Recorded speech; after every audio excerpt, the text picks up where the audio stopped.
আসসালামু আলাইকুম বন্ধুরা, আমাদের যাদের একটা ফেসবুক পেজ আছে অথবা ইউটিউব চ্যানেল আছে, সেই ইউটিউব চ্যানেল অথবা ফেসবুক পেজের ভিডিওর জন্য কিন্তু আমরা থাম্বনেল ডিজাইন করে থাকি। থাম্বনেল ডিজাইন করতে হয় কারণ একটা থাম্বনেলই আপনার ভিডিওটাকে বেশি মানুষের কাছে পৌঁছে দিতে পারে। সো আমি আজকে এই ভিডিওতে দেখাবো আপনি আপনার স্মার্টফোনটি ব্যবহার করে কিভাবে প্রফেশনাল মানের থাম্বনেল ডিজাইন করতে পারেন, কিভাবে কালার চুজ করবেন, কোন সাবজেক্টগুলো কোন পজিশনে বসাবেন সেটা খুব সুন্দরভাবে দেখানোর চেষ্টা করব। তো চলুন শুরু করা যাক। ভিডিওটা খুব ইন্টারেস্টিং হতে চলেছে। যদি ইউটিউব চ্যানেল থেকে দেখে থাকেন তাহলে সাবস্ক্রাইব করে দিবেন আর পাশে আসা বেল আইকনটিতে ক্লিক করে দিবেন। আর যদি ফেসবুক পেজ থেকে দেখে থাকেন তাহলে পেজটাকে একটু ফলো দিয়ে দিবেন। So let's get started. আপনার ফোন দিয়ে থাম্বনেল ডিজাইন করার জন্য যে অ্যাপসটা সবচেয়ে বেশি মানুষ ব্যবহার করে মোবাইলের জন্য সেটা হলো পিক্সেল ল্যাব। দেখেন এই পিক্সেল ল্যাবটা কিন্তু আপনাকে প্লে স্টোর থেকে ডাউনলোড করে নিতে হবে। আমি ডাউনলোড করে নিছি, এটা ওপেন করব। ওপেন করার পর এই ধরনের ইন্টারফেস আপনাকে দেখাবে, কিন্তু এই ধরনের ইন্টারফেস থাকলে তো হবে না। আমরা চাচ্ছি যে ইউটিউবের জন্য একটা থাম্বনেল তৈরি করব। সো এই জন্য ইউটিউবের থাম্বনেলের সাইজ হচ্ছে 19.6। এই সাইজটা সিলেক্ট করার জন্য আপনাকে এই থ্রি ডট উপরের দিকে থ্রি ডট মেনুতে ক্লিক করতে হবে। ক্লিক করার পর এই ইমেজ সাইজ যে অপশনটা আছে সেটাতে ক্লিক করতে হবে, ইমেজ সাইজ। তারপরে আপনাকে কাস্টমে ক্লিক করতে হবে। কাস্টমে ক্লিক করার পর আপনি দেখবেন যে এইদিকে আপনি ফেসবুকের জন্য যদি তৈরি করতে চান, ইউটিউবের জন্য, টুইটারের জন্য, প্রোফাইল পিকচারের জন্য যে কোনোটা করতে পারবেন। সো আমি যেহেতু ইউটিউব চ্যানেলের জন্য তৈরি করব, ইউটিউব থাম্বনেল তৈরি করব, এই জন্য ইউটিউব থাম্বনেলে ক্লিক করে দিলাম। দেখেন 19.6 অনুপাত দেখাচ্ছে, তাহলে এটাই হলো অনুপাত। তারপরে ওকেতে ক্লিক করে দেব। ওকেতে ক্লিক করে দেওয়ার পর দেখেন আমার সুন্দর একটা সাইজ কিন্তু চলে আসছে। তারপরে যে কাজটা করতে হবে, এটার ব্যাকগ্রাউন্ডের কালারটা আমাদের ইচ্ছা মতো দিতে হবে। এর জন্য আপনাকে ক্লিক করতে হবে এই 4 নাম্বার যে নিচের দিকে অপশনটা আছে সেটাতে। 4 নাম্বার অপশনে ক্লিক করে দেওয়ার পর এই কালার, প্রথমে দেখেন 1 নাম্বারে কালার নামে যে অপশনটা আছে সেটাতে ক্লিক করতে হবে। সেটাতে ক্লিক করার পর এই কালারে ক্লিক করতে হবে। কালারে ক্লিক করার পর যে কোনো কালার আপনি চাইলে দিতে পারবেন। আমি চাচ্ছি যে সাদা কালার দেব। সো সাদাতে ক্লিক করে দিলাম, সাদা কালার হয়ে গেল। কিন্তু তারপরে আপনাকে যে কাজটা করতে হবে, আপনার কিছু টেক্সট এই জায়গায় অ্যাড করতে হবে। টেক্সট অ্যাড করার জন্য আপনাকে এই সিম্পলি এই যে অপশনটা আছে এই অপশনটাতে ক্লিক করে দিতে হবে। তারপরে টেক্সট লেখা যে অপশনটা আছে সেটাতে ক্লিক করে দিতে হবে। ক্লিক করে দিলাম, দেখেন আমার লেখা কিন্তু চলে আসছে। এটাকে এডিট করার জন্য আমাদেরকে এডিট বাটনে ক্লিক করতে হবে। এডিটে ক্লিক করে দিলাম। এডিটে ক্লিক করে দেওয়ার পর এই জায়গায় আমি কিছু লেখা লিখব। দেখেন লেখাটা আমি একটু চাইলে বড় ছোট করতে পারবো। এই যে এই কর্নারটাতে ধরে দেখেন আমি লেখাটাকে বড় ছোট করলাম। ক্লিক করার পর এই লেখাটাকে মোটা করতে হবে, বোল্ড করলে একটু সুন্দর দেখা যাবে। এই জন্য বিতে ক্লিক করব। বিতে ক্লিক করার পর তারপরে আবার বিতে ক্লিক করলে দেখেন লেখাটা বোল্ড হয়ে গেছে একটু। তারপর টিক চিহ্নতে ক্লিক করে দেব। তারপরে এর একটা কালার দিতে হবে। এই লেখার কালার দেওয়ার জন্য আমাদেরকে এই দিকে চলে আসতে হবে। এইদিকে চলে আসার পর দেখব যে এই কালার লেখা নামে একটা অপশন আছে, কালার, COLOR। এটাতে ক্লিক করে দেব। এটাতে ক্লিক করে আমার ইচ্ছা মতো কালার আমি কিন্তু দিতে পারবো। এই জায়গায় আমি চাচ্ছি যে কোন কালার দিব, হলুদ কালার। হলুদ কালার দিলাম, হলুদ কালার দিয়ে দিলাম। তারপরে আমি চাচ্ছি এই লেখাটা কিন্তু বোঝা যাচ্ছে না, এই জন্য আমি যদি ব্যাকগ্রাউন্ড দিই এটার সুন্দর করে কিন্তু ফুটে উঠবে। একটা ব্যাকগ্রাউন্ড দেওয়ার জন্য এই টিতে ক্লিক করতে হবে। তারপরে এনেবল করে দিতে হবে। এনেবল করার পর দেখেন আমি চাইলে যে কোনো ধরনের ব্যাকগ্রাউন্ড কিন্তু আমি ইউজ করতে পারবো। সো আমি এই ব্যাকগ্রাউন্ডটা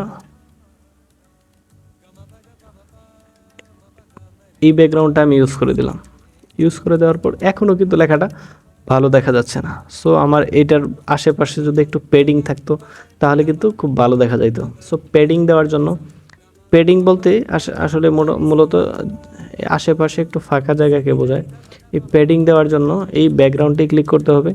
ব্যাকগ্রাউন্ডে ক্লিক করার পর দেখেন এই প্যাডিং বলতে দেখেন এইদিকে ক্লিক করলে একটু এটা বাম দিকে সরে আসবে, নিচেরটা যদি একটু বাড়াই ডান দিকে সরে যাবে। এই তারপরে টপ পেডিং যদি সিলেক্ট করি উপরের দিকে একটু বাড়বে। টপ পেডিং দিব না আমরা। টপ পেডিং দেওয়ার পর রেডিয়াসে ক্লিক করব। রেডিয়াসে ক্লিক করলে দেখবেন যে কর্নারগুলো খুব সুন্দরভাবে একদম স্মুথ হয়ে গেল। স্মুথ হয়ে যাওয়ার পর দেখেন এই লেখাগুলো কিন্তু এখনও আমাদের চোখে কিন্তু ধরা পড়তেছে না। এই জন্য আমি চলে যাব এই দিকে, চলে যাওয়ার পর স্ট্রক নামে যে অপশনটা আছে সেই অপশনটাতে ক্লিক করে দেব। স্টকে এনেবল করে দিব। এনেবল করে দিলে দেখেন এখন কিন্তু লেখাটা একটু হলেও আগের চাইতে ভালো লাগতেছে, আমাদের চোখে কিন্তু ধরা পড়তেছে এটা লেখাটা। চাইলে কিন্তু একটু শ্যাডো দিতে পারেন। শ্যাডো দেওয়ার জন্য দেখেন প্রত্যেকটা অপশন কিন্তু এই জায়গায় দেওয়া আছে। শ্যাডো দেওয়ার জন্য এনেবল করে দিলেই একটু শ্যাডো রেডিয়াসটা একটু বাড়াই দেই, হ্যাঁ ওকেতে ক্লিক করি। এখন দেখেন সুন্দরভাবে কিন্তু আমাদের চোখে এটা ধরা পড়তেছে। তারপরে আমার আরও একটা টেক্সট যুক্ত করতে হবে। আমরা চাইলে এটাকে কপি করতে পারি। কপি করার জন্য ওই সিলেক্ট করব লেখাটাকে, কপি বাটনে ক্লিক করব। কপি বাটনে ক্লিক করলে কপি হয়ে যাবে। দেখেন এটা কিন্তু সুন্দর করে ইনপুট করলাম। তারপরে এটাকে এডিট করার জন্য এই জায়গায় আমরা অন্য কিছু লিখবো। হ্যাঁ, এটাকে এডিট করার জন্য এডিট বাটনে ক্লিক করব। দেখেন ইউটিউব থাম্বনেল। তারপরে কি লিখবো, মোবাইল দিয়ে কীভাবে তৈরি করতে হয়। দেখেন এটা চলে আসছে। এখন আমরা চাইতেছি যে এই ব্যাকগ্রাউন্ড কালার চেঞ্জ করব আগের মতো। এটার ব্যাকগ্রাউন্ড কালার আমরা কি করব, এটার কোনো কালার দিব না আমরা। হ্যাঁ, ব্যাকগ্রাউন্ড কালার রাখবো না, স্টপ করে দিলাম। এখন এই লেখাটার একটা কালার দিব সুন্দর। লেখাটা কালার দেওয়ার জন্য যে আগের মতো এদিকে এদিক খুঁজে কালারটা বের করতে হবে। কালার অপশনটা বের করার পর আপনি চাইলে এটাকে এই সবুজ কালার দিয়ে দিতে পারেন। দেখুন খুব সুন্দরভাবে কিন্তু আমার লেখাটা বেশি উঠতেছে, আমাদের চোখে কিন্তু ধরা পড়তেছে মোবাইল দিয়ে। তারপর এটাকেই আবার ক্লিক করব, ক্লিক করে আবার কপি করে নিব।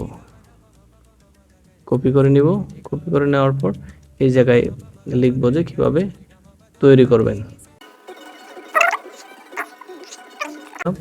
এটাতে ক্লিক করার পর এটার একটা ব্যাকগ্রাউন্ড দেব। ব্যাকগ্রাউন্ড দেওয়ার জন্য ব্যাকগ্রাউন্ডে চলে যাব, ব্যাকগ্রাউন্ডে এনেবল করে দিব। এনেবল করে দেওয়ার পর সুন্দর একটা ব্যাকগ্রাউন্ড কিন্তু আমাদের সিলেক্ট করে দিতে হবে।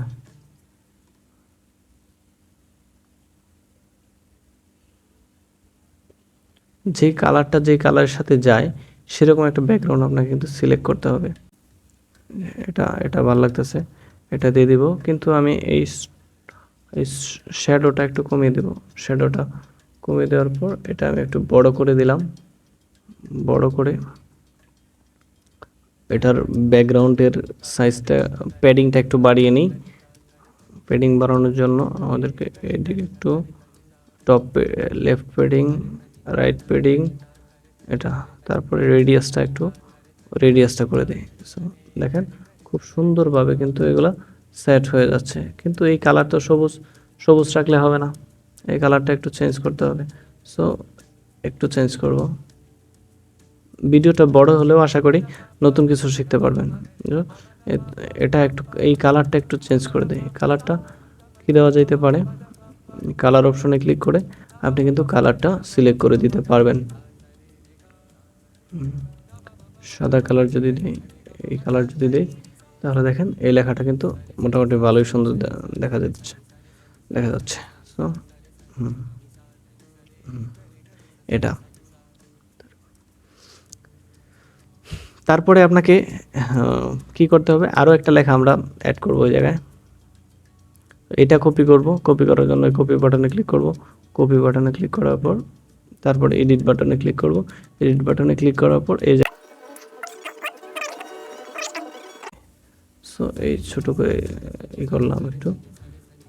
এটাকে এখন কি করব, আমি এটাকে সুন্দর করে সেট করে এটার একটা কালার দিয়ে দিব। হ্যাঁ, এটার একটা কালার দিয়ে দিব আমি, ব্যাকগ্রাউন্ড কালার দিলে দেখবেন চমৎকার দেখা যাচ্ছে। ব্যাকগ্রাউন্ডে চলে যাব, কালারটা এনেবল করব। কালারটা এনেবল করার পর যদি আমি এই কালো কালারটা দিয়ে দিই এবং এগুলো টপ প্যাডিং এবং লেফট প্যাডিং রাইট প্যাডিং বাড়িয়ে একটু রেডিয়াস অ্যাড করে দিই, তাহলে দেখবেন যে খুব সুন্দরভাবে কিন্তু ফুটে উঠছে। হ্যাঁ, সো এইভাবে কিন্তু আপনারা তৈরি করতে পারবেন। তাহলে এই যে খালি জায়গাটা রাখলাম, এটা কিসের জন্য রাখলাম, এটারও একটা কারণ আছে। আমি এই জায়গায় ছবি ইনপুট করব, আমার নিজের ছবি ইনপুট করব। দেখেন নিজের ছবি ইনপুট করার জন্য আপনাকে এই 3 নম্বর অপশনটাতে ক্লিক করতে হবে।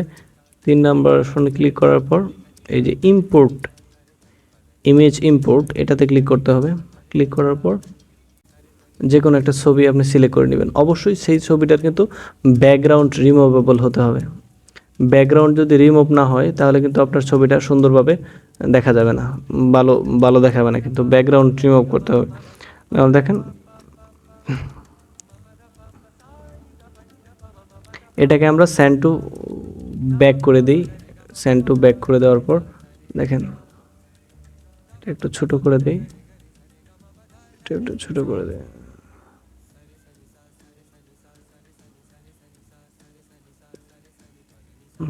দেখেন এই যে ছবিটা অ্যাড করে দিলাম, কিন্তু ছবিটা ভালো লাগতেছে না। ছবিটা যদি আপনি ভালো করতে চান, ছবির চারদিকে আপনি সাদা কালার দিতে চান অথবা বিভিন্ন কালার দিতে চান, তাহলে এই স্টকে ক্লিক করতে হবে। স্টকে ক্লিক করার পর আপনাকে কী করতে হবে, লাল কালারটা সিলেক্ট করে দিতে হবে, অথবা যে কোনো কালার আপনারা চাইলেই দিতে পারবেন, সবুজ কালার অথবা যেই কালারই দিতে চান। স্টকে ক্লিক করে আপনাকে কালার চুজ করতে হবে। দেখেন আমি লাল কালারটা দিয়ে দিলাম, অথবা এই কালারটা দিয়ে দিলাম। স্টকটা যদি বাড়াতে চান তাহলে এদিক থেকে বাড়াইতে হবে, নিচের দিকে স্টক উইথ এটা যদি বাড়াইতে চান তাহলে ওকেতে ক্লিক করলাম, তাহলে হয়ে গেল। তারপরে আমি নিচের দিকে কি করব, নিচের দিকে দিয়ে দিতে পারি, কোনো কিছু দিতেও পারি, আবার নাও দিতে পারি। দেখেন খুব সুন্দর কিন্তু একটা থাম্বনেল আমার তৈরি হয়ে গেল। সো এভাবেই আপনারা ইউটিউবের থাম্বনেল অথবা ফেসবুকের জন্য যে থাম্বনেলটা আছে সেই থাম্বনেলগুলো তৈরি করতে পারেন খুব সুন্দরগুলো। সো এটা যদি আপনি সেভ করতে চান তাহলে আপনাকে এই সেভ নামে যে অপশনটা আছে, লোগোটা আছে, সেই লোগোতে ক্লিক করে সেভ সেভ ইমেজ 2 নম্বর অপশনটাতে ক্লিক করতে হবে। 2 নম্বর অপশনটাতে ক্লিক করলেই এই ছবিটা অ্যাড হয়ে, তারপরে সেভ টু গ্যালারি এটাতে ক্লিক করলে ছবিটা এই থাম্বনেলটা অ্যাড হয়ে যাবে, সেভ হয়ে যাবে। এখন যদি আমি আপনাকে এই গ্যালারিতে গিয়ে দেখাই, দেখেন যেই থাম্বনেলটা তৈরি করলাম মাত্র সেটা কিন্তু এই জায়গায় দেখাচ্ছে। সো থ্যাংক ইউ গাইস, আশা করি ভিডিওটা আপনাদের অসংখ্য ভালো লাগছে। অনেক কষ্ট করে ভাই ভিডিও তৈরি করি। ভিডিওতে যদি ইউটিউব চ্যানেল থেকে দেখে থাকেন তাহলে সাবস্ক্রাইব করে দিবেন এবং ভিডিওতে একটা কমেন্ট করে যাবেন। ফেসবুক